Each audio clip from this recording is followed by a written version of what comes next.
Hello, my name is Miguel Pizzana, and this is the Heidi Roizen case for Management 6334. Today we're going to be talking about two specific questions gravitating around the Roizen case. The first one being the strengths that Roizen's network had in the different stages of her career. From the very beginning, we see that Roizen is a very outgoing and honest individual, and to me this is the biggest strength that she had both at the beginning and now in her career, because she was able to build meaningful relationships with individuals that not only excelled her career, but individuals that she just thought were interesting and she wanted to spend time with. She got her undergraduate degree in creative writing, but later came to find that that wasn't a very sought after degree in Silicon Valley because it was an area primarily dominated through the tech industry. But this didn't stop her from trying to attain her goals. From a very early stage in her career, she used her network to gain knowledge, and privileged knowledge at that, when she reached out to a friend that worked at Tandem, which was the company she was applying for. And this friend gave her the number to someone directly in contact with the hiring process. So this eventually landed her her first job as an editor for the newsletter at Tandem.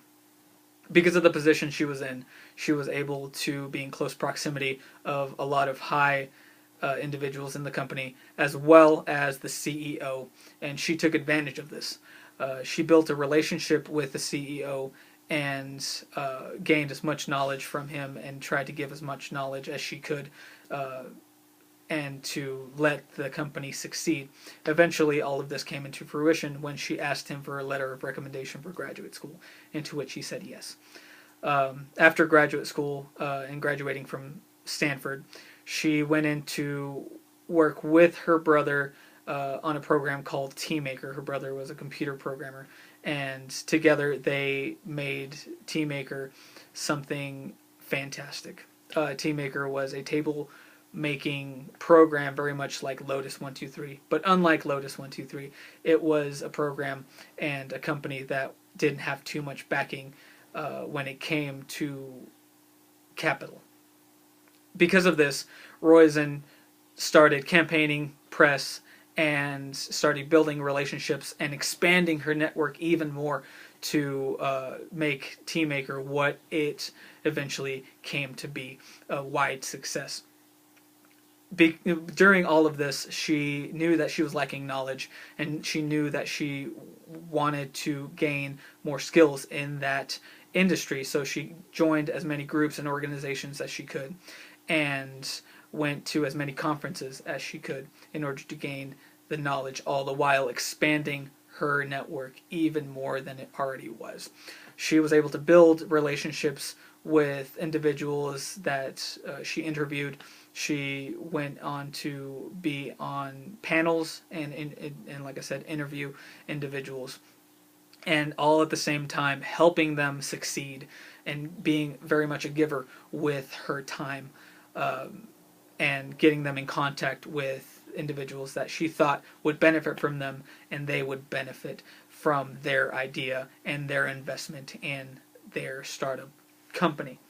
After a while, her and her brother did sell TeamMaker, and she stayed on as CEO because of the relationships that she had. But eventually she left TeamMaker and went into work for Apple. While doing this, she used her connections from TeamMaker and the connections and the networks that she made at TeamMaker to benefit Apple as best as they could. She allowed Apple and Microsoft to mend ties, and this helped both companies excel in the end. In the middle of her stint at Apple, she became more and more bogged down with the individuals that were seeking her help, and in this turn she became too much of a giver and slowly started becoming burnt out. This started when she was using her vast relationships to mend the idea of the campaign that Apple was instilling at the time, which was Macintosh. A lot of people were wanting to back out, but she used her honesty, and she used her passion and belief in the company to make others believe that that was going to excel, and eventually it did. After a long stint at Apple, she did become burnt out, and she eventually went into venture capitalism, which was her getting individuals starting companies up, and individuals that were just wanting information from her in contacts with her vast network. In this case, she was very much like Adam Rifkin in Grant's book Give and Take. And now we're switching into the second question here. She used her networks to expand on other people's benefit, not just her own. She made a point to help individuals as much as she could, all the while being able to say no whenever it became too much for her. Eventually, she did go into venture capitalism, and she started investing in companies that she thought were going to succeed, and all the while, companies referred to her as the Silicon Valley CEO all the while because of all her contacts.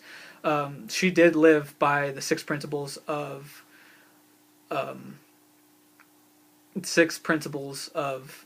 persuasion, which are liking, reciprocity, social proof, consistency, authority, and scarcity. She was able to use privileged information to get to where she is today, all the while gaining more skills. And because people liked her, because people believed in her, and because she made good with her promises, she was able to build the power that she had up to this point. She was able to not only use her network for herself, but in order to benefit others and teach others to be givers all the while.